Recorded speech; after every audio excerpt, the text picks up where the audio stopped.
이곳에 사연을 소개하시는 분들이 거의 여성분들이시더라고요. 그래서 좀 망설여지기도 했지만 용기를 내어 제가 겪은 엄청난 일을 여러분들께 이야기해 드리려고 합니다. 사실 이렇게라도 털어놓아야 좀 후련해지겠다는 생각도 있었고요. 지금 저는 제가 겪은 일들로 인해 충격으로 아직도 정신을 제대로 차리지 못하고 있어요. 그러니 누구라도 붙잡고 이야기를 해야 할 것 같았답니다. 무슨 얘기부터 시작해야 할까요? 우리 가족에 대한 이야기부터 시작할게요. 우리 식구는 모두 네 식구랍니다. 저는 어릴 때 어머니를 잃었어요. 그러니 지금 계신 어머니는 제 계모, 새어머니가 되시지요. 그리고 그 새어머니에게서 태어난 남동생이 하나 있답니다. 남동생은 하라는 공부는 안 하고 노는 것을 더 좋아했지요. 그리고 성인이 되자 유흥가를 돌며 술에 절어 살고 있었어요. 이 정도 문제를 빼면 그저 평범한 집안이랍니다. 아버지가 법인 사업체를 운영하고 계셨기에 경제적으로 풍족한 상황이었고요. 그런데 어느 날 아버지가 식사를 하시다 말고 젓가락을 떨어뜨리셨어요. 요즘 들어서 움직이는 게 예전만 못해. 근육이 좀 뻣뻣해지는 것 같다. 아무래도 사무실에만 틀어박혀 있다 보니 운동 보적인가 보다. 운동을 좀 해야겠어. 아버지는 곧 피트니스 센터에 등록을 하시고는 바쁜 시간을 쪼개서 운동을 시작하셨지요.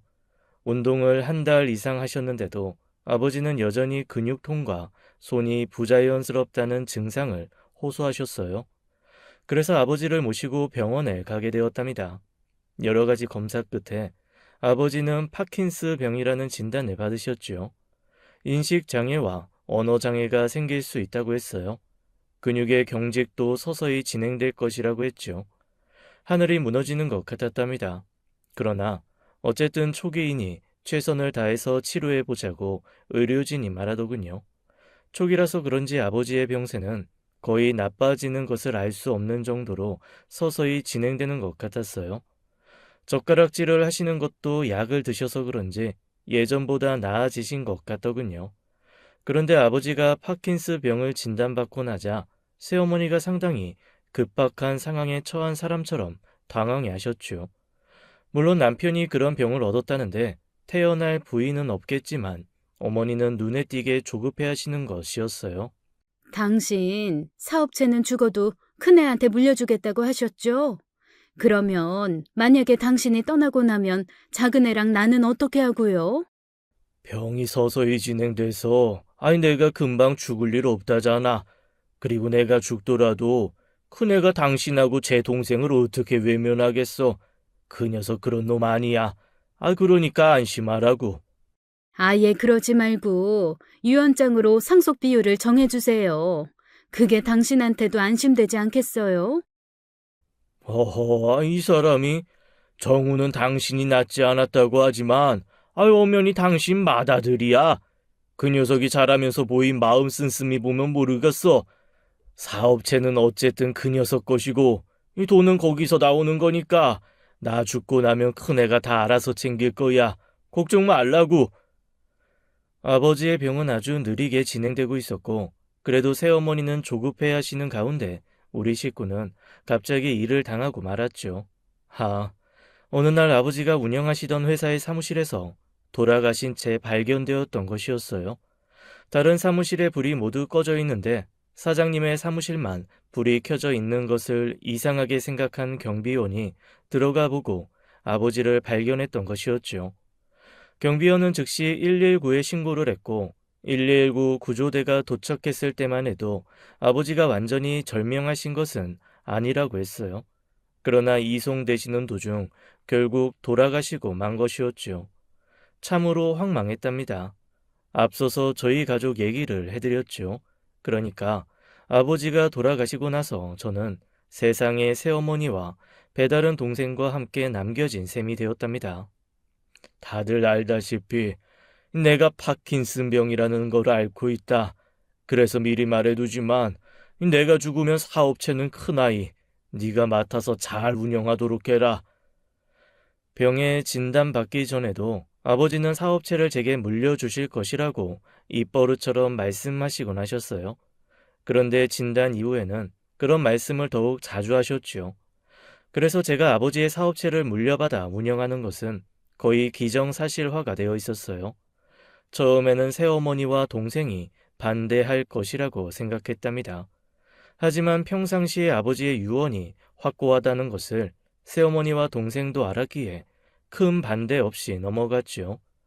특히 동생의 반대가 없었다는 사실이 저에게는 안도할 만한 일이었으면서도 정말 의외였어요. 제 동생은 그야말로 구제불능인 녀석이었답니다. 돈이 되는 일이라면 나쁜 일이라도 서슴없이 하는 녀석이었어요. 성인이 되어서도 스스로 돈을 벌 생각이 없어 보였죠. 아버지, 저 돈 좀 주세요. 취직시험 공부가 잘 안 돼서 귀를 바꿔보려고요. 로스쿨에 가서 변호사 될 거예요. 로스쿨이요? 동생은 어릴 때부터 공부와는 거리가 멀었어요.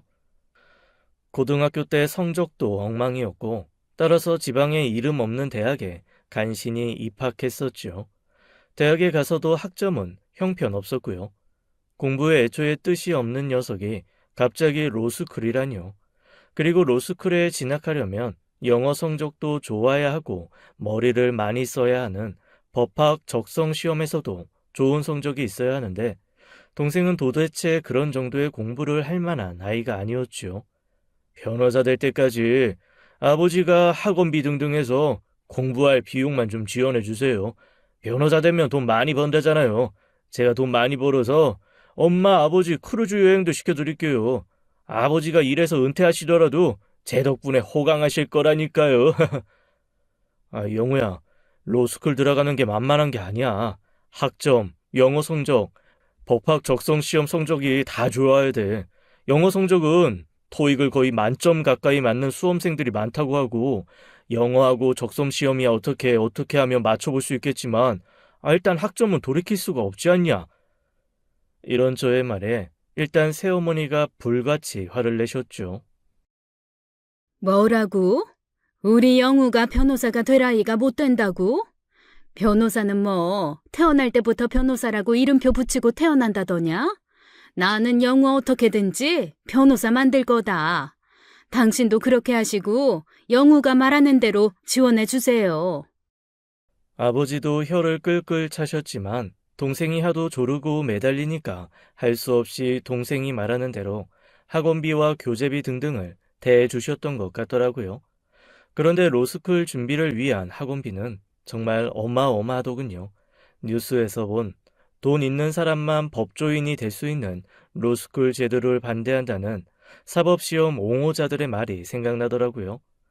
가난한 처지에서 몇 년 동안 머리 싸매고 공부해서 합격할 수 있는 사법시험 제도하고는 영판 다른 제도였어요. 그리고 대학원 과정인 로스쿨 학비도 다른 대학원 학비에 비해서 많이 비싸더군요. 저 사장님, 이런 말씀 드려야 되는지 아닌지 지금도 망설여지지만 둘째 아드님 말이에요. 제가 홍대 앞거리에서 너무 여러 번 보았기 때문에요. 대부분 술에 많이 취해 있는 것 같더라고요. 그리고 언제나 아가씨들하고 같이 있고요. 아가씨들이 일하는 술집에 들어가 보는 것도 보았습니다. 제 형이 홍대 앞에서 이 고깃집을 하기 때문에 자주 가게 되거든요. 그럴 리가. 우리 아이는 지금 로스쿨 가려고 준비가 한창인데 이 한 과장이 잘못 봤겠지. 그 녀석이 어릴 때는 공부를 싫어하더니만 지금은 어쨌든 로스쿨 준비에 매달리고 있다네. 그 한 과장이라는 분은 아버지의 회사에서도 일 잘하고 성실한 아버지의 신뢰를 듬뿍 받고 있는 사원이었어요. 한 과장은 동생이 만취한 상태에서 거의 아가씨들을 한쪽에 하나씩 데리고 다니더라고 했죠. 그리고 그 아가씨들이 뭘 하는 사람들인지는 알 수 없었으나 짙은 화장과 옷차림이 범상치 않아 보인다고 했어요. 여기까지의 이야기가 하도 구체적이었고 또 한 과장이 헛소리를 할 만한 사람도 아니었기에 아버지는 즉시 진상조사에 돌입하셨어요.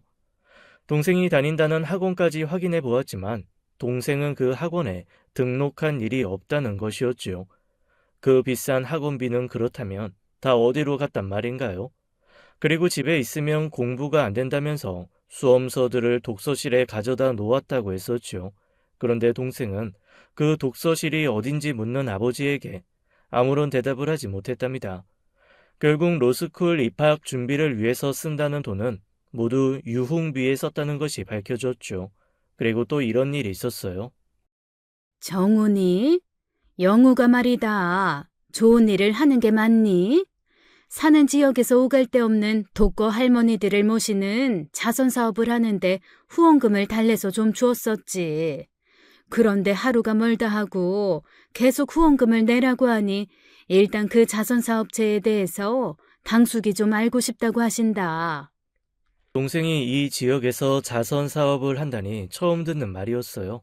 느낌이 이상해서 동생이 전화했을 만한 친척들에게 모두 전화를 돌려보았죠. 한두 집을 제외하고는 모두 후원금 쪼로 돈을 받아갔다고 하더군요. 그리고 매일 저녁 만취한 상태로 늦게 귀가하고 말이죠. 그러니까 노스쿨도 자선사업도 모두 돈을 마련하기 위한 거짓말에 불과했던 거예요. 그런 중에 동생에 대한 사실 한 가지가 또 밝혀졌어요. 다름 아니라 동생이 대학 시절의 여자친구를 협박하고 있다는 사실이었죠. 그 여자친구가 유부남을 잠시 사귀었던 건가 봐요. 그것을 빌미로 여자친구를 협박했던 모양이더라고요. 그쪽 집안에 폭로해서 손해배상 청구를 하도록 할 생각이니 그러기 전에 돈으로 자신의 입을 막으라고 했다는 것이었어요. 아버지가 이 아가씨에게 직접 전화를 하셨었죠. 영우는 대학 시절 친구인데 제가 잠시 생각을 잘못해서 유부남이랑 사귀었었어요. 그걸 가지고 저를 협박하는데 정말 견디기 어려웠어요. 이 녀석 한마디로 양아치질을 하고 돌아다닌 것이었어요. 제 방에서 전화하는 내용을 귀를 문에 대고 자세히 들어보니 사채업 비슷한 것까지 하고 있었던 모양이더라고요. 40만 원 꿔주었고 일주일 후에 78만 원 돌려주기로 했잖아. 하루라도 약속 날짜 안 지키는 날이면 더치트에 사기범으로 등록해버릴 거야. 40만 원 원금을 일주일 쓰는데 78만 원을 갚다니요. 이건 도대체 연이율로 치면 몇 퍼센트인가요? 채무자가 되는 사람이 도저히 이 살인적인 고리대금을 못 견디고 금융감독원에 신고를 했더군요. 국선 변호인이 채무자를 돕고 있었고 동생은 경찰 조사까지 받은 후에 전과가 없으므로 약식 기소로 끝났죠. 아버지는 이렇게 동생이 태어난 이후 단 하루도 마음 편할 날이 없이 지내시다가 돌아가신 것이었답니다. 아버지가 돌아가셨으니 이제 동생 녀석이 치는 사고까지도 제가 돌아다니며 수습해야 될 판이었죠. 그러나 어쨌든 저에게 남겨진 숙제는 아버지가 운영하시던 회사를 물려받아 운영해야 하는 것이었어요. 슬픔을 달랠 겨를도 없이 저는 우선 아버지가 쓰시던 사무실에 들어 앉아서 회사의 상태를 이것저것 점검해 보았죠. 그런데 이게 웬일일까요?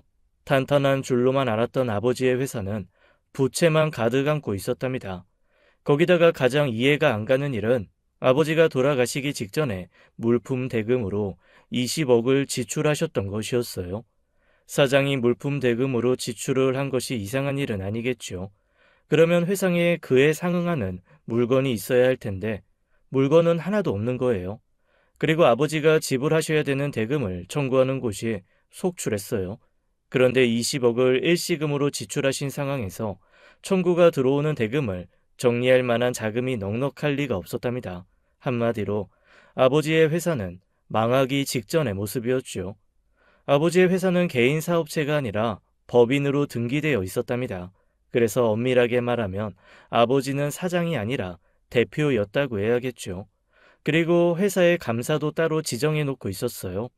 회사의 감사로 되어 있는 사람은 바로 저의 작은 아버지였답니다. 네 작은 아버지가 나하고 자주 연락이 되었었는데 요즘 아예 연락이 안 되고 있어. 회사에도 연락이 없더냐. 너도 네 작은 아버지 계실 만한 곳에 연락을 좀 취해보아라. 이러니 회계 상황도 지금 쪼달리고 있다는 것 밖에는 자세히 파악하는 것이 불가능했죠. 그래도 어쨌든 아버지가 남기신 회사였기에 저는 회사를 살리기 위해서 할 수 있는 노력을 다했어요. 하지만 20억에 달하는 사라져버린 물건과 그에 따라서 온전히 빚으로밖에 충당할 수 없는 지급해야 하는 대금 때문에 운영이 쉽지 않았죠. 거기다가 새어머니의 투정 비슷한 비아냥이 저를 더 괴롭게 했답니다. 회사를 남겼다더니 이건 회사가 아니라 다 마셔버리고 구겨버린 맥주 깡통 아니냐. 네 아버지라는 사람이 그렇게 뭐 하나 분명하지 못하고 오로지 큰아들만 편애한 사람이었어. 그런 인간을 믿고 그것도 애 하나가 딸린 인간이 뭐가 좋다고 그저 훌쩍 시집와버린 내 탓이지. 아이고 내 팔자야. 새어머니가 회사 상황을 알게 되자 이렇게 제 앞에서 대놓고 아버지에 대한 험담을 하기 시작하셨죠. 저는 기분이 썩 좋지 않았답니다. 그러나 새어머니도 분명히 어머니잖아요. 거기다 말대꾸를 하기도 좀 못했어요. 영우야, 어서 먹어라. 복날에는 원래 이렇게 닭을 푹 고아서 먹어야 하는 거야. 엄마가 찢어줄 테니까 어서 많이 먹어. 그래야 한여름을 잘 날 수 있는 거란다. 아이고, 정우 너도 있었니? 난 너 나간 줄 알고 한 마리만 삶았는데 이를 어쩌니? 그러나 새어머니의 말은 거짓말이었죠. 분명 아침 나절에 회사에 잠시 나갔다 들어온 저와 마주친 일이 있었고 제가 다녀왔노라고 인사까지 했는걸요. 냉장고를 뒤져보니 김치뿐이더군요. 달걀 한 알이 없었어요. 동생이 닭고기를 낼름낼름 받아먹는 앞에서 저는 김치와 밥만 놓고 점심을 먹었답니다. 그런데 이 상황에서 왜 이리 눈물이 날까요? 그까지 닭 한 마리가 뭐라고 이렇게 서러운지요. 회사 상황이 어땠는지는 네 아버지가 말을 안 하시니 나는 몰랐고 어쨌든 내가 필요한 용돈은 갖다 주시는 분이었다. 너는 회사를 운영하면서 내가 쓸 돈을 안 갖다 주니 나더러 어떻게 하라는 말이냐? 어머니 생활비 드리잖아요. 지금 회사 상황에서 생활비 말고 어머니 용돈을 따로 드리기 어려워요. 조금 지나서 회사 형편 괜찮아지면 용돈 따로 드릴게요. 아이고, 내 친구들은 그래도 내가 회사 사장 부인이라고 부러워들 하는데 이건 아들이 사장 되더니만 나를 아주 무시하는 게 아니고 뭐냐. 네 아버지가 돌아가실 때 나도 팍같이 죽었어야 했는데 아이고. 저는 새어머니를 어떻게든 달래드리려고 애썼지만 새어머니는 결국은 아버지를 따라 죽어버리겠다고 하시면서 적지도 않은 액수의 용돈을 따로 달라고 하시는 거였어요. 정말 어렵게 돈을 만들어서 새어머니가 요구하시는 액수를 맞춰서 한번 건네드렸죠. 어머니, 이게 다 무슨 물건들이에요? 아, 이걸 다 사신 거예요? 지금 회사 형편이 말이 아니에요. 그 형편에 어머니 용돈 드린 건데 그 돈을 다 이렇게 핸드백이랑 액세서리 마련하시느라고 쓰신 거예요? 아니, 나한테 준 용돈인데 너한테 조목조목 허락을 받고 쓰란 말이냐? 나 분명히 네 애미야. 너 도대체 이 애미를 뭘로 보고 이러는 거니? 내가 네 딸이냐 마누라냐? 이렇게 동생이 하는 짓은 마음에 들지 않고 새어머니와의 갈등도 해소될 기미가 보이지 않았답니다. 회사 사정은 여전히 어려웠어요. 새어머니가 아버지를 따라가실 것이 아니라 제가 아버지를 따라가고 싶은 심정이었어요. 그러던 어느 날 당숙께서도 찾고 계시다던 작은아버지에게 연락이 왔어요. 저는 전화를 통해서 들리는 작은아버지의 목소리를 듣고 용수철처럼 뛰어 일어났답니다. 작은아버지! 도대체 어딜 가셨어요? 그렇게 연락이 안 되셨던 거예요. 당숙들도 찾고 난리들이세요. 어디 계신지 말씀해 주세요. 회사 상황이 지금 말도 못해요. 오셔서 설명이라도 자세히 해주셔야 돼요. 제가 지금 모시러 나갈게요. 정우야, 내 말 잘 들어두어라. 내가 적어도 7월 31일까지는 회사의 내막에 대해서 모든 것을 알려주마. 만약에 말이다. 내가 너에게 말을 못할 상황이 된다면 네 아버지에게 여쭤보아라. 자세히 설명해 주실 거야. 마음에 잘 새기고 현명하게 처신해야 한다. 저는 이런 작은 아버지의 말씀을 듣고 정말 혼란스러울 수밖에 없었어요. 아버지는 이미 돌아가셨는데 작은 아버지가 말씀하실 상황이 아니라면 아버지께 여쭤보라니요. 작은아버지는 여기까지 말씀하시고는 전화를 일방적으로 끊으셨어요. 제가 돌아가신 아버지에게 뭘 어떻게 물을 수 있나요? 라고 말할 시간조차 주시지 않았답니다. 그런데 문제는 그 이후에 작은아버지에게서 다시는 연락이 없다는 것이었죠.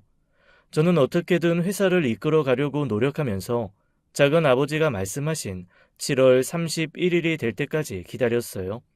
그런데 7월 31일이 되었는데도 작은아버지에게는 연락이 없었죠. 그리고 거기서 딱 이틀이 지난 8월 2일에 경찰에서 연락이 왔더군요.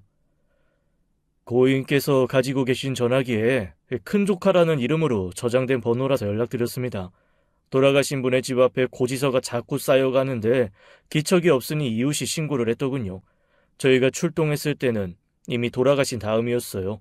오셔서 신원 확인 좀 부탁드리겠습니다. 저는 한달음에 경찰이 지정하는 병원으로 달려갔고 거기서 정말 작은 아버지가 돌아가신 것을 확인하게 되었죠. 작은 아버지는 결혼도 안 하신 미장가 상태셨어요. 당연히 자손도 없었고요. 가장 가까운 혈족은 바로 저와 동생이지요. 아버지의 장례를 치른 지 얼마 되지도 않았는데 다시 작은 아버지의 장례를 치러야 했답니다. 저와 동생 그리고 새어머니가 다 맡아서 그 일을 했죠. 그렇게 작은 아버지와 함께 말씀해 주시겠다는 회사의 비밀은 허공 중에 사라지고 말았어요. 작은 아버지가 돌아가신 이상 그냥 미궁으로 남게 된 것이었죠. 도대체 회사에 무슨 비밀이 있었던 것일까요? 궁금해서 견딜 수가 없었지만 작은 아버지가 안 계신 이상 어디다가 물어볼 데도 없었죠. 장례를 치르고 며칠간 작은 아버지의 말씀을 곰곰이 생각해 보았어요. 내가 말할 상황이 안 된다면 아버지께 여쭤보라는 그 말씀이 귀에 맴돌았답니다. 며칠을 제대로 먹지도 않고 생각만 해서 그런지 저는 그냥 알 수 없는 어떤 존재에 이끌리듯이 아버지를 모신 납골당으로 차를 몰았어요. 가면서도 제 스스로가 우스웠죠. 돌아가신 아버지가 무슨 말씀을 하실 수 있다고 이렇게 찾아가는 것인지 말이에요. 운전을 하면서 스스로도 피식 웃음이 나왔고 이어서 그저 인사나 드리고 오자고 생각했지요. 그런데 그저 인사나 드리자고 왔지만 납골묘 앞에 서니 아버지 생각에 눈물이 절로 흐르더군요. 그간 회사 일로 힘들었던 것을 마치 아버지가 듣고 계시는 것처럼 중얼중얼 말씀드렸어요. 아마 옆에서 다른 사람이 보았더라면 미친 사람이라고 했겠죠. 그런데 아버지를 봉안한 납골묘 앞에서 큰절을 올리고 눈물을 대충 닦고 보니 아버지의 유골을 모신 유골함 옆에 낯선 물건 하나가 눈에 띄었어요. 유리에 얼굴을 대고 자세히 살펴보니 작은 녹음기 같은 것이었답니다. 직원들에게 유골함을 모신 납골묘를 열어줄 것을 부탁해서 그것을 꺼내왔지요. 새어머니나 동생이 넣어두었나 생각도 들더라고요. 저는 분명 이런 물건을 넣어드린 일이 없으니까요. 그런데 생각을 거듭하다 보니 작은 아버지가 넣어두셨나 싶은 생각도 들었답니다. 어쨌든 놀라운 마음에 그것을 고이 집어들고 집으로 돌아가기 위해 운전을 시작했지요. 차 안에 설치되어 있는 태블릿에 그 녹음기를 연결해서 내용을 들어보았어요. 작은 아버지의 살아생전 목소리가 녹음되어 있었고 저는 갑자기 울컥하는 슬픔이 몰려와서 차를 잠시 갓길에 댈 수밖에 없었답니다. 정우야, 네가 이것을 발견했을 때는 아마도 나는 이 세상 사람이 아닐 것이다. 지금부터 내가 하는 말 잘 들어라. 한마디도 놓쳐서는 안 된다. 녹음은 이렇게 시작되고 있었어요. 그러니까 작은 아버지는 당신의 죽음을 미리 예견하고 계셨던 것이었죠. 그런데 이어지는 작은 아버지의 말씀은 정말이지 핵폭탄이 터진 것 같은 충격적인 내용이었답니다. 저는 이 녹음기를 들고 집이 아닌 경찰서로 향했어요. 그리고 어떤 사건을 고발하면서 그것을 증거로 제출했죠. 녹음기에는 작은 아버지가 살고 계시던 집 안에 있는 CCTV에 대한 위치 정보도 녹음되어 있었어요. 경찰이 작은 아버지의 집을 수색해서 천장에 감쪽같이 숨겨져 있던 그 CCTV를 찾아냈답니다. 경찰은 그 CCTV를 검토한 후 바로 어떤 사람의 신병을 확보하기 위해 여기저기 연락을 취하더군요. 그 사람의 현재 위치가 확인되었고 경찰은 그 사람을 긴급 체포했어요.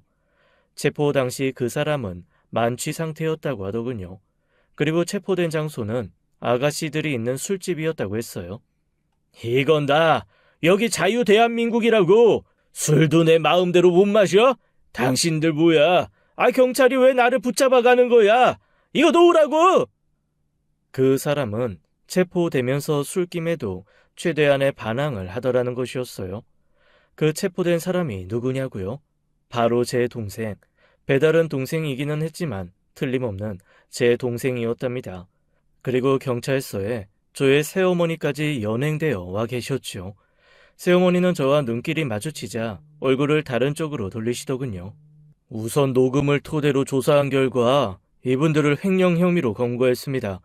대표님, 대금은 분명히 지급되었는데 자재 창고에 아무것도 없다고 하셨죠? 대표님의 아버님, 즉 전 대표님이 돌아가신 직후에 이 두 사람이 그 물건을 빼돌렸다는 내용이 녹음내에 있습니다. 대표님도 들으셨죠? 그리고 저희가 그 물건들의 존재를 확인했어요. 다른 곳에 아무도 모르게 매각되었더군요. 한두 푼도 아니고 자그마치 20억이었어요.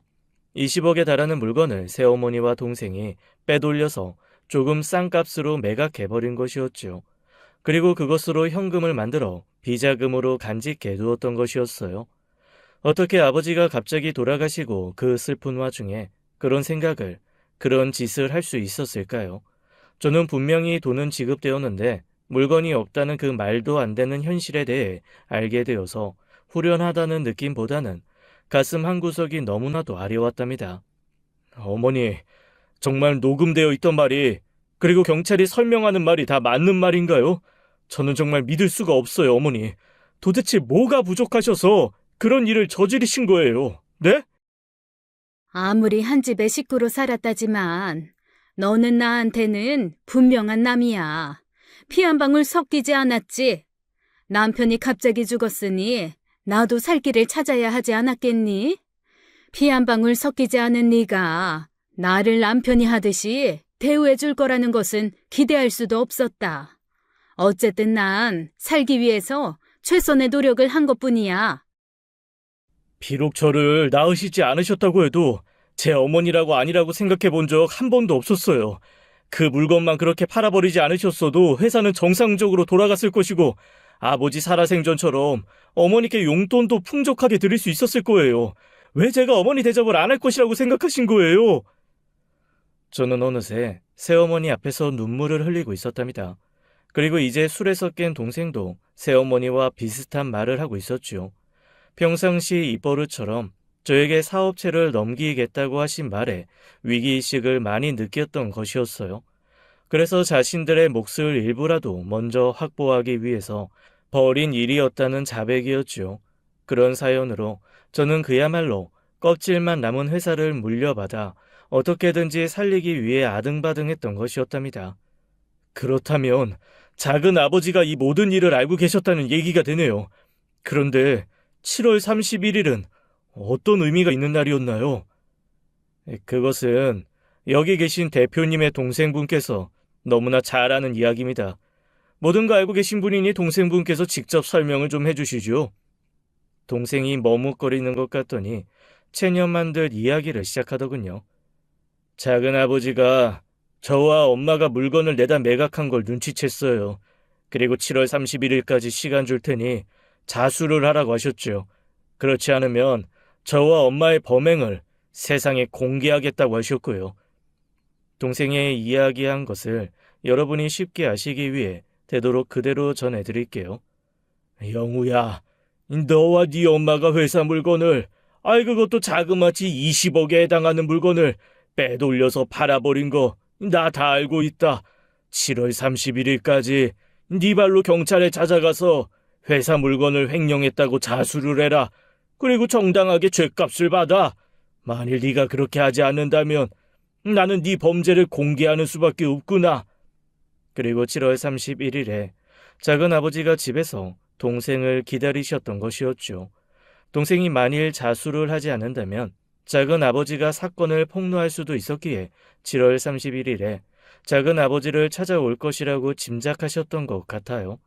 작은 아버지의 짐작대로 동생은 자수하지 않았고 작은 아버지가 주신 기한의 마지막 날, 작은 아버지 댁을 찾아갔던 것이었답니다. 동생에게 자수를 권하신 다음 제게 7월 31일에 모든 것을 알려주겠다고 하신 것이었고요.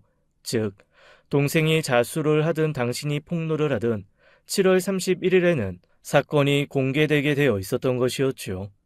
신청했던 구속영장에 대한 허가 떨어졌어요. 정식으로 당신들을 입건하겠습니다. 대표님의 어머님 되시는 주정혜 씨 횡령 혐의로 정식으로 체포합니다. 그리고 송영우 씨, 당신을 살인죄로 체포하겠습니다. 두 분은 이 시간부터 불리한 진술을 거부할 수 있고 변호인을 선임할 수 있습니다. 살인죄? 살인죄가 이 대목에서 왜 나온다는 말인가요? 누가 누구를 살해했다는 말인가요? 저는 동생에 대해서 살인죄로 체포하겠다는 경찰에게 반발했어요. 살인이라뇨. 얘가 술을 좋아하고 놀기를 좋아하기는 하지만 사람을 죽일 만한 아이는 절대로 아니에요. 도대체 수사를 어떻게 하신 거예요? 얘가 도대체 누구를 죽였다는 말씀이세요? 야, 너 말 좀 해봐. 억울하지도 않냐? 말 좀 해보라니까, 이 자식아. 갑자기 예상치 못한 곳에서 비명에 가까운 울음소리가 터져 나왔어요. 미친 듯한 비명소리에는 세상이 떠나갈 것 같은 울음소리와 정신이 나간 사람 같은 웃음소리까지 섞여 있었답니다. 이 소리의 주인공은 다름 아닌 새어머니였어요. 살인? 살인을 했다고요? 우리 영우가. 그것도 작은 아버지를? 하하하, 그럴 리가요. 그건 절대 아니겠지. 얘하고 작은 아버지 사이가 그럴 사이가 아니에요. 아마 강도가 들었다가 그렇게 된 거겠죠. 새어머니는 울다가 웃다가 그야말로 제정신이 아는 것 같았죠. 그러다가 새어머니는 결국 실신을 하시고 말았답니다. 병원으로 실려가셨고 새어머니의 침대 맡에는 경찰 2명이 엄중하게 감시하며 서 있었죠. 새어머니는 깨어나서도 한동안 초점 없는 눈으로 천장 어딘가를 바라보시는 것 같았답니다. 아버지는 생전에 동생에 더하여 작은 아버지에 대하여도 걱정이 많으셨죠. 너 도대체 왜 그렇게 한 군데 정착을 못하냐? 회사를 벌써 몇 군데째 돌아다니는 거야? 그렇게 해서 네 한 몸이나마 먹고 살 수 있겠냐? 장가를 안 들어서 수십 년을 걱정시키더만 이제 먹고 사는 일까지 걱정을 시키는 거야? 형님은 제 심정을 몰라요. 저는 지금 어딜 가도 일을 할 만한 마음 상태가 아니라고요. 일에 집중할 수가 없어요. 결국은 가는 데마다 나가라는 눈치를 받으니 나올 수밖에요. 도대체 뭐가 문제이길래 네 심정이 그렇게 복잡하단 말이냐? 이 형한테 시원하게 털어놓기라도 하든가. 잘 들어라. 내가 한 가지 해결책을 제시하마. 이제 내가 너한테 우리 회사에 감사 자리 줄 거야. 여기서도 만일 적응을 못한다면 나는 다시는 네가 어떻게 살든 관여하지 않을 것이다. 알겠냐? 형님이 하라시는 대로 회사의 감사는 맡아볼게요. 그렇지만 형님은 제 심정 몰라요. 저도 세상에 적응하고 살고 싶다고요. 제 마음을 제가 컨트롤할 수가 없단 말이에요. 그랬어요. 우리 작은 아버지는 가는 직장마다 제대로 적응을 못하고 여기저기 떠돌아 다니셨죠. 연세가 꽤 되셨는데도 자신을 위한 저축 한 푼도 없었죠. 저희 아버지에게는 그러니까 골칫거리가 너무나도 많았던 것이었어요. 나이 먹도록 정착하지 못하고 세상을 헤매는 동생에 양아치 짓이나 하는 작은 아들에 밑빠진 독처럼 아무리 가져다 주어도 만족하지 못하는 후초에 갑자기 아버지의 심정이 짐작되면서 마음이 아파오더군요. 아버지 살아생전에 왜 그런 아버지의 심정을 조금이라도 이해해드리지 못했는지 땅을 치도록 후회스러웠어요. 아이고, 하나밖에 없는 동생 녀석은 부모님 제사에 얼굴도 안 비치지. 이 작은 아들 놈은 술에 절어 살면서 돈 쓰는 재미에 살지. 내가 전생에 무슨 큰 죄라도 진 모양이다. 죽어서 부모님을 무슨 낯으로 뵙는단 말이야. 작은 아버지는 무슨 일 때문에 그렇게 헤매시는지는 몰라도 정말 저희 집에 발걸음도 잘 하지 않으셨답니다. 아버지 말씀처럼 심지어 할아버지 할머니 제삿날에도 집에 오지 않으셨어요. 아버지는 오지 않는 작은 아버지를 끝까지 기다리시다가 거의 자정이 다 돼서야 제사를 올리고 나셨죠. 작은 아버지에 대해서도 동생에 대해서도 일평생을 근심을 품고 사신 아버지셨어요. 그런데 그런 아버지의 장례가 끝나기도 전에 회사의 물건을 빼돌렸다니 정말 황당하기 이를 데 없더군요. 이제야 20억이나 물건값을 지불했는데 회사 창고가 텅 비어 있었던 비밀이 밝혀진 것이었어요. 녹음 파일 속에는 작은 아버지가 동생과 새어머니에게 자수할 것을 간절히 권했다는 내용도 들어 있었답니다. 경찰에 재촉으로 그 상황도 동생이 설명했죠. 장례가 끝나기도 전에 어떻게 그런 일을 저질러? 네 아버지한테 요만큼의 죄책감도 없냐? 얼른 정우한테 털어놓고 그 돈 다 회사로 도로 입금시켜. 이 일만은 내가 관가하지 않을 것이다. 그렇게 못해요, 작은 아버지. 돌아가신 아버지가 살아생전에 얼마나 형만 편애하셨는데요. 솔직히 지금 엄마나 나나 거리에 나앉은 느낌이라고요. 형이 우리를 외면하면 우리는 그야말로 거지꼴이 돼요. 정우가 성격이 꼭 제 아버지를 닮았다. 너희 모자에게 절대로 함부로 대할 녀석이 아니야. 그건 내가 보장할 수 있다. 그러니 횡령한 것만은 제자리에 돌려놓아라. 그리고 경찰에 자수부터 하고, 자수하면 형이 많이 깎인단다. 이 정우가 지금 회사를 살려보려고 가진 노력을 다하고 있어. 아무리 제 아버지를 닮아서 성격이 너그럽다고는 하지만 나하고는 솔직히 남남이에요. 지금 우리 몫을 조금이라도 챙겨놓을 수밖에 없어요. 다른 사람은 몰라도 우리 영우 입장은 이해해 주셔야죠. 영우야, 7월 31일이다. 그때까지 꼭 자수하거라. 제발 부탁이다. 정우는 틀림없이 용서할 거야. 내 말을 믿고 용기를 내보아라. 그렇게 7월 31일에 작은 아버지는 동생이 자수하기를 간절히 바라시면서 댁에서 기다리고 계셨던 것이었죠. 그런데 그 이후에 벌어진 일은 입에 담기조차 어려운 일이었답니다. 그러나 기왕 사연을 이야기하게 되었으니 이 말씀까지 들려드려야겠다는 생각해서 정말로 용기를 내어 말씀드리려고 해요. 7월 31일, 바로 그날의 동생이 작은 아버지를 찾아간 것이 CCTV에 그대로 찍혀 있더군요. 작은 아버지의 사인은 질식사였어요. 처음에 경찰은 작은 아버지의 사망에 대하여 단순한 고독사로 처리하려 했다지요. 그런데 CCTV에 녹화된 내용은 가히 충격적이었어요. 네가 나를 찾아온 거 보니 결국 자수를 하지 않은 게로구나. 내가 그토록 간절히 애원하다시피 했는데 말이다. 이제는 내가 나서서 이 일을 공개하는 수밖에 없겠구나. 나와 엄마 제외하면 그 횡령에 대해서 아는 사람 단 한 사람밖에 없죠. 그 사람만 없어지면 그 20억 가까운 돈 우리 모자의 돈이 되겠죠. 안 그런가요? 동생이 작은 아버지가 마시고 계시던 물잔에 몰래 무엇인가를 넣는 장면이 CCTV에 그대로 찍혀 있었어요. 자수를 거부한 동생 때문에 답답한 마음이셨던 작은 아버지는 그물을 들이키셨고 이내 잠드시는 모습이 보였답니다. 수면제를 물에 탄 것이었어요. 그리고 이내 작은 아버지를 베개로 누르는 패륜적인 장면도 찍혀 있었죠. 그만 됐으니까 이제 그 화면 꺼주세요. 알았으니까 꺼달라고요. 이거 뭔가 분명히 잘못된 거예요. 이럴 리가 없어요. 한편 동생이 살인죄로 체포되었다는 것을 듣고 실신하셨던 새어머니의 상태가 계속 심상치 않았답니다. 한동안 깨어나지 못한 채로 있다가 깨어나셨는데 이상한 행동을 보이는 것이었어요. 병원 침대에서 본인이 덮고 있는 이불을 갑자기 잘게 찢으시더라고요. 그리고 그중 하나를 자신의 목에 감는 것이었죠. 저는 정말로 깜짝 놀라서 새어머니로부터 그 이불 조각을 빼앗았어요. 어머니, 도대체 이게 무슨 짓이세요? 어서 이거 놓으세요. 이건 말도 안 돼요. 영우가 저 지경인데 어머니까지 왜 이러시는 거예요? 정말 저까지 먼저 죽는 걸 보고 싶으신 거예요? 내 아들 영우 말이지. 아니야, 됐어. 아니야, 작은 아버지가 말이지. 새어머니는 마치 제정신을 잃은 사람처럼 보였어요. 그런 새어머니를 병원에 맡기고 동생을 찾아갔답니다.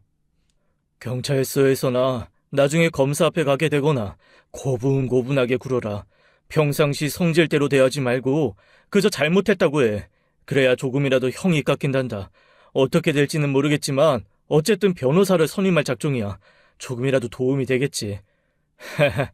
작은 아버지라면 가장 가까운 친족인데 그런 사람을 죽인 나한테 변호사까지 붙여준다니 정말 의외인데, 거기다가 회사 물건까지 팔아먹었는데 말이야.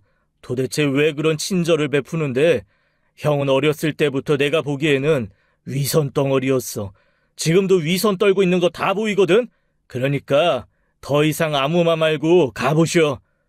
어머니가 네가 체포된 사유 들으시고는 지금 거의 제정신이 아니셔. 그런 상황에서 너까지 고분고분 굴지 않아서 검찰이나 재판부에 미운털 박히게 되면 형량이 더 커질 수도 있대. 그러면 어머니 더 충격받으실 거다. 어머니 위해서라도 내가 네 죄를 어떻게든 가볍게 해주려고 하는 거야. 새어머니지만 어쨌든 나를 키워주신 분이고 나는 그분이 내 어머니가 아니라고 생각한 적이 없어. 그러니 그렇게 알고 내가 시키는 대로 해라. 동생이 빙글빙글 웃더군요. 그 웃음에 황당하기도 하고 화가 나기도 해서 마음 같아서는 그냥 한 대 패버리고 싶더라고요. 그렇지만 꾹 참고 다시 수사에 잘 협조하려는 말을 하고 동생과 헤어졌지요. 집에 와서 생각에 잠겼답니다. 동생 녀석 말대로 제가 지금 마음에도 없는 위선을 떨고 있는 것인가 생각도 했지요. 동생 말대로 그냥 놔둬버릴까 생각도 들었어요. 그만큼 새어머니와 동생이 밉기도 했답니다. 어떻게 밉지 않을 수 있겠어요? 아버지가 돌아가시자마자 돈부터 챙긴 사람들이었어요. 그것도 회사의 운명이 달려있는 액수의 물건을 훔쳐서 말이죠. 그래, 그렇게 양심 없는 짓을 저지른 사람들 그냥 놔두자 싶기도 했답니다. 그리고 또 동생 말이 기억났지요. 작은아버지, 우리 식구 말고는 가장 가까운 혈족이었어요. 그런 사람을 자신의 죄를 덮어버리기 위해서 죽인 그런 동생을 내가 정말 용서하고 있는 것인가를 생각해 보았죠. 그런데 어쨌든 제 가족들이었답니다.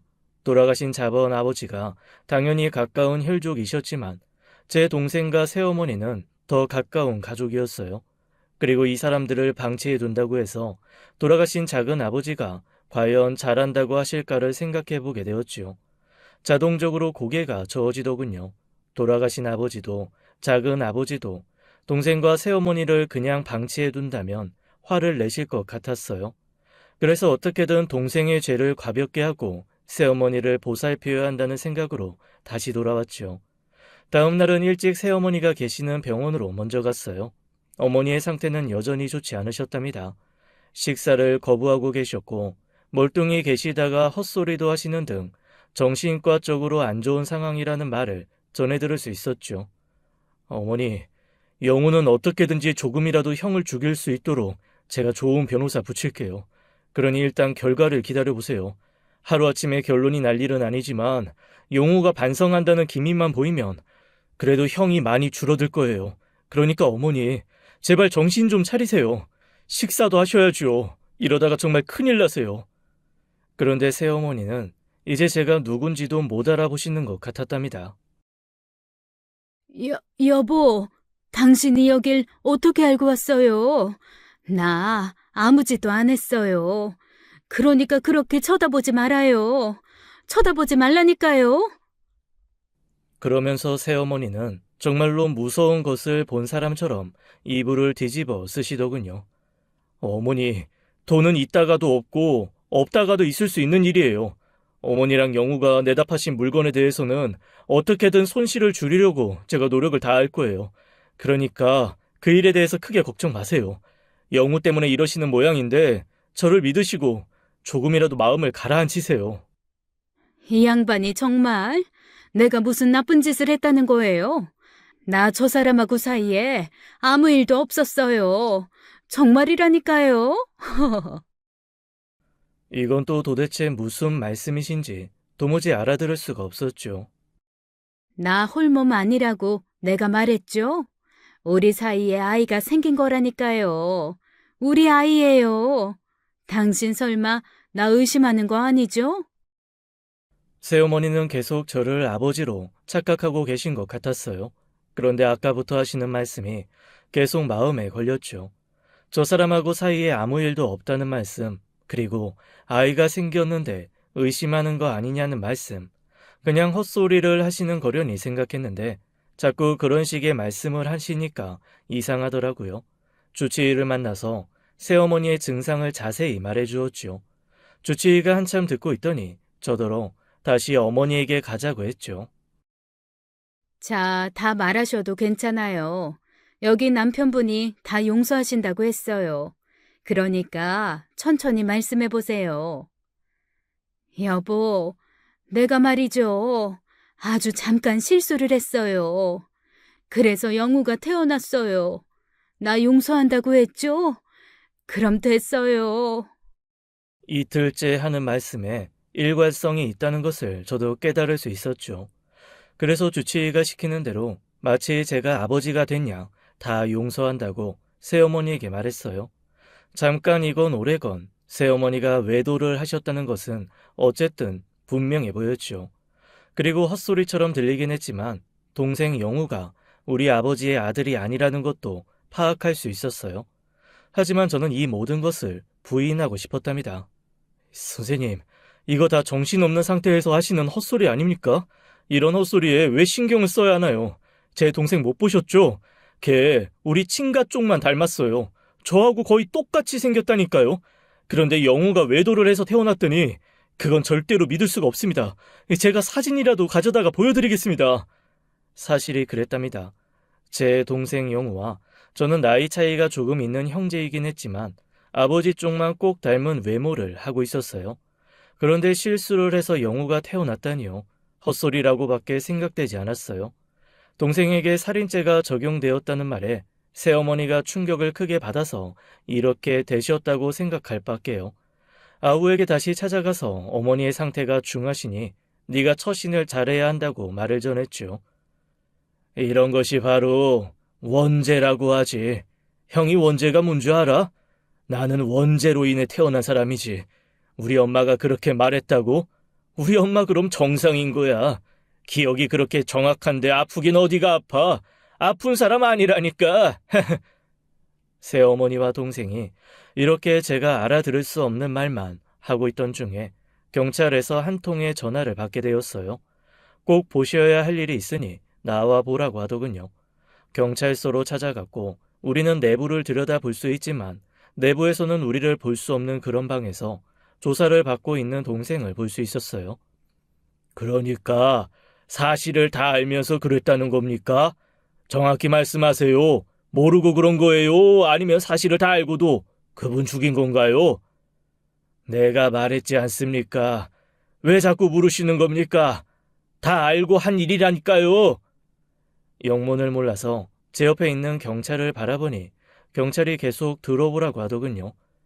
그러니까 작은 아버지가 생부라는 거 다 알면서 그분을 죽음으로 몰아갔다는 그런 말이죠. 다시 한번 확인해 주세요. 이보세요, 경찰관님. 혹시 그거 아세요? 자신의 존재를 세상에서 없애버리고 싶은데 그 존재를 없애버리는 방법이 갑자기 떠오를 때 그럴 때 없으셨어요? 아, 너무 평탄하게만 살아오셔서 그런 건 모르시나요? 저는 사춘기 이후로 제 존재를 지워버리고 싶었던 사람이에요. 그런데 제 존재의 근거가 되는 사람이 제 비밀을 폭로하겠다고 하는 겁니다. 그러면 경찰관님 같으면 어떻게 하겠어요? 제 존재를 지워버릴 절호의 기회 아닐까요? 여기까지 듣고 저는 갑자기 다리가 휘청하면서 쓰러질 것 같은 느낌을 받았답니다. 경찰이 제 팔을 붙잡아 주더군요. 그래도 제가 휘청거리니까 경찰이 구석에 있던 의자를 권했어요. 작은 아버지면서 생부. 도대체 이 상황을 어떻게 이해해야 좋을지요? 어머니, 정말로 영우의 생부가 작은 아버지인가요? 저는 정말 믿을 수가 없습니다. 어떻게 이런 일이 가능한가요? 새어머니는 여전히 정신을 차리지 못하고 있었어요. 그리고 저는 이제 새어머니가 이렇게 실성 단계까지 온 이유를 분명히 알게 되었죠. 그렇게 시간이 흘렀답니다. 동생이 기소되고 재판 과정이 시작되었어요. 경찰이 동생을 존속살인죄로 검찰에 수사 보고를 했던 모양이더라고요. 검찰도 존속살인죄에 해당한다는 입장을 고수했죠. 대법원이 아버지와 같이 살고 있지 않은 엄마, 즉 낳아주기만 한 엄마를 죽인 사람에 대해서 존속살인죄가 성립된다고 확인했다지요. 검찰이 그것을 근거로 생부에 대하여도 그 확정 판결이 적용되어야 한다고 주장하더군요. 그런데 낳아준 아버지이기는 하지만 어머니와 같이 살고 있지 않은 생부에 대한 판결은 없다는 것이었어요. 우리 쪽 변호사는 이 점을 가지고 검찰에 반박했지요. 결론이 어떻게 날지는 잘 모르겠지만 최선을 다해 보겠다고 변호사가 말하더군요. 그런데 생모를 죽인 것이 존속살인죄에 해당한다면 생부를 죽인 것도 존속살인죄에 해당되어 일반 살인죄보다는 큰 형벌을 받을 가능성은 있다고 했어요. 일반 살인죄가 5년 이상 징역, 무기 또는 사형인데 비해서 존속살인죄는 7년 이상, 무기 또는 사형이라더군요. 그렇게 몇 개월이 흐르자 새어머니가 약간 정신을 차리셨죠. 그리고 새어머니에 대해서는 횡령에 대하여 초범이고 무엇보다도 의사의 진단서가 크게 작용해서 불구속 입건으로 정리가 되었답니다. 새어머니는 일단 집으로 돌아오셨지요. 조금 정신이 드시고 나자 새어머니가 먼저 저를 부르시더군요. 네 동생의 재판 이야기 회사 사원 한 사람한테 전해 들었다. 네 작은 아버지는 평생토록 그 죄책감에서 벗어나질 못했어. 아마 그 사람도 지금쯤 하늘에서 재판을 받고 있을 거야. 그것은 세상에서는 심판받을 수 없는 일이지. 세상이 심판한다고 해도 다 용서되지도 않을 거고. 나도 무덤 너머에 가서 재판을 받으마. 이 한마디를 끝으로 새어머니는 다시 식사를 거부하셨어요. 아무리 외언을 하다시피 빌어도 입에 음식을 안 넣으시더라고요. 그러더니만 또 정신적으로 불안정한 상태를 보이셨죠. 죽어서나 심판받을 죄. 아마도 작은 아버지가 새어머니와의 관계로 평생 큰 죄책감에 시달리셨을 거예요. 거기에 아버지께서 회사에 감사 자리까지 주시면서 잘 살아보라고 하시니 그 죄책감이 더해진 것 같았고요. 결코 일어나서는 안 될 일이 일어난 것만은 분명했지만 저는 작은 아버지의 그 죄책감에 시달렸던 심정을 짐작하려 했었어요. 적어도 새어머니가 동생을 임신하고 동생이 태어나면서부터는 그 죄책감이 더 심하게 그분을 짓눌렀겠죠. 얼마나 암담하고 무서우셨을까요? 그동안 작은 아버지가 할아버지 할머니의 제삿날에도 집에 오시지 않은 그 이유를 알만했어요. 네 작은 아버지는 말이다.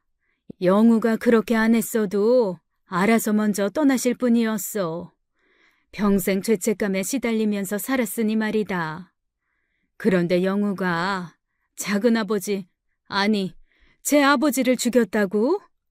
그거 그저 시기를 조금 앞당긴 것 뿐이란다. 아마 작은 아버지도 그 심판을 죄덩어리인 아들로부터 받을 거라는 걸 알고 있었는지도 모르지. 이 말이 새어머니에게서 들은 그나마 앞뒤가 통하는 마지막 말이었어요. 그 후부터 하시는 말씀은 도통 알아들을 수가 없을 정도였답니다. 그야말로 정신을 놓아버리신 것이었어요. 결국 동생은 존속살인죄가 인정되어 무기징역을 선고받았답니다. 그리고 새어머니는 어쩔 수 없이 정신과 병원에 입원시켜드렸어요. 장기간 퇴원을 못하고 계시답니다. 이렇게 저는 세상에 저 혼자 남게 되었어요. 돌아가신 아버지 생각이 제일 간절하지요. 그리고 평생을 죄책감에 시달리며 사셨던 작은 아버지도 그립답니다. 동생은 제 면회를 거부하고 있어요. 새어머니는 제가 누군지 알아보았다, 못 알아보았다 하는 상태를 반복하고 계시죠. 우리 집안에 벌어졌던 이 엄청난 일, 저 역시 큰 충격을 받았고 그로 인한 우울증으로 치료를 받기로 했답니다. 그렇지만 아버지가 남기신 회사, 그것만은 살리겠다는 일념으로 열심히 살고 있어요. 어떻게 이렇게 공개하는 것이 우리 집안의 누가 될 수도 있겠지만 공개함으로써 또한 마음의 위안을 얻고 남은 삶을 살아가려고 하고 있답니다. 사연 들어주셔서 감사합니다. 지금까지 사연 읽어주는 남녀였습니다. 끝까지 함께 해주신 여러분 감사드리며 저희는 다음 사연으로 돌아올게요. 감사합니다.